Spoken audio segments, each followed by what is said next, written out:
आज के लेक्चर का टॉपिक है बलों के त्रिभुज का नियम, law of triangle of force.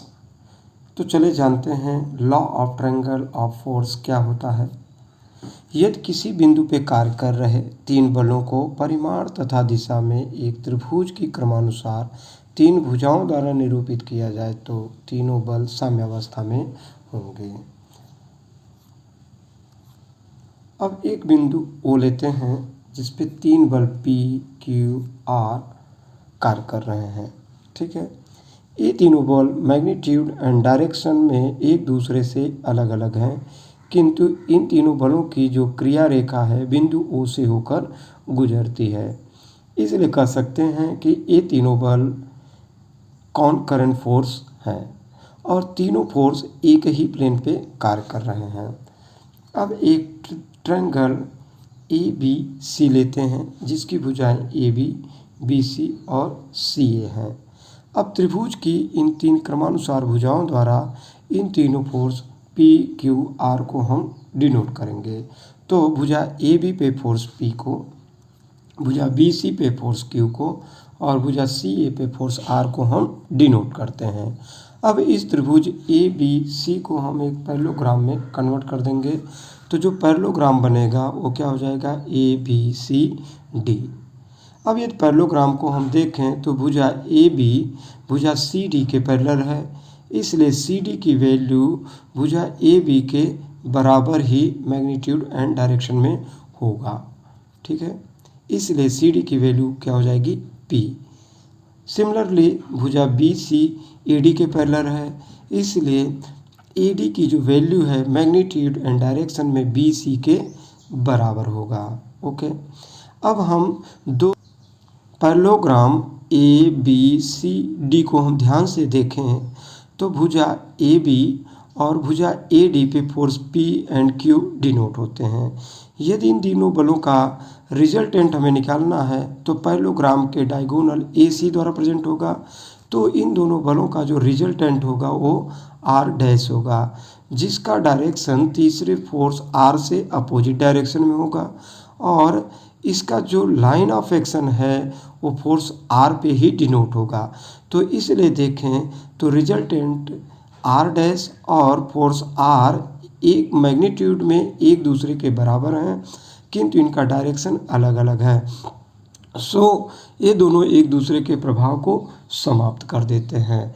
इसलिए यह सिद्ध होता है कि यदि किसी त्रिभुज की तीन भुजाओं द्वारा यदि तीन बलों को क्रमानुसार डिनोट करें तो ये तीनों साम्यावस्था में होंगे।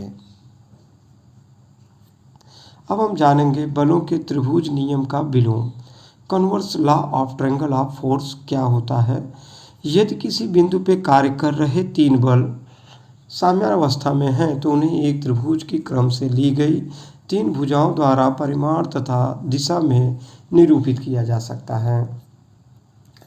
अब एक बिंदु O लेते हैं जिस पे तीन फोर्स P, Q, R कार्य कर रहे हैं, जिनका मैग्नीट्यूड एंड डायरेक्शन अलग अलग है, किंतु इन तीनों बलों की जो क्रिया रेखा है बिंदु O पे मिलती है। इसलिए कह सकते हैं कि ये तीनों बल कोप्लेनर और कॉनकरेंट फोर्स हैं। अब एक त्रिभुज ABC लेते हैं जिसकी भुजा AB, BC और C है। अब इन तीनों बलों को त्रिभुज की तीन क्रमानुसार भुजाओं AB, BC और CA पे हम डिनोट करेंगे। तो भुजा AB पे फोर्स P, भुजा BC पे फोर्स Q और भुजा CA पे फोर्स R को हम डिनोट करेंगे। अब इस त्रिभुज ABC को हम एक पैरेललोग्राम में कन्वर्ट कर देंगे। तो मान लेते हैं ये जो पैरेललोग्राम है वो क्या है, ABCD है। ठीक है, अब पैरेललोग्राम की भुजा AB भुजा CD के पैरेलल है, इसलिए CD की जो वैल्यू है मैग्नीट्यूड एंड डायरेक्शन में AB के ही बराबर होगा। उसी तरह भुजा BC की जो देखें तो AD के पैरेलल है, इसलिए AD की जो वैल्यू है मैग्नीट्यूड एंड डायरेक्शन में भुजा BC के ही बराबर होगा, इसलिए AD की वैल्यू क्या हो जाएगा, Q हो जाएगा। अब पैरेललोग्राम की दो भुजाएं AB और AD को देखें तो इनकी वैल्यू P और Q है, यदि P और Q का रिजल्टेंट हमें ज्ञात करना है तो क्या होगा, पैरेललोग्राम लॉ के अनुसार इन दोनों बलों का जो रिजल्टेंट होगा वो A से होकर जाने वाले डायगोनल AC द्वारा प्रेजेंट होगा। तो मान लेते हैं इन दोनों का जो रिजल्टेंट होगा वो क्या होगा, R डैश होगा। किंतु ये जो रिजल्टेंट है इसकी दिशा तीसरे फोर्स R के अपोजिट डायरेक्शन में होगा, लेकिन इन दोनों का मैग्नीट्यूड क्या होगा, वो बराबर होगा और इन दोनों का लाइन ऑफ एक्शन है जो एक ही लाइन पे डिनोट हो रहा है। इसलिए ये दोनों बल रिजल्टेंट और तीसरा बल R एक दूसरे के प्रभाव को समाप्त कर देते हैं।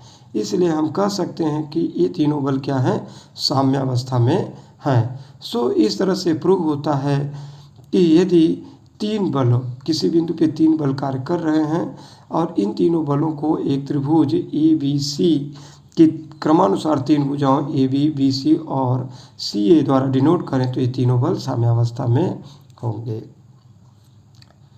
Thanks for watching video.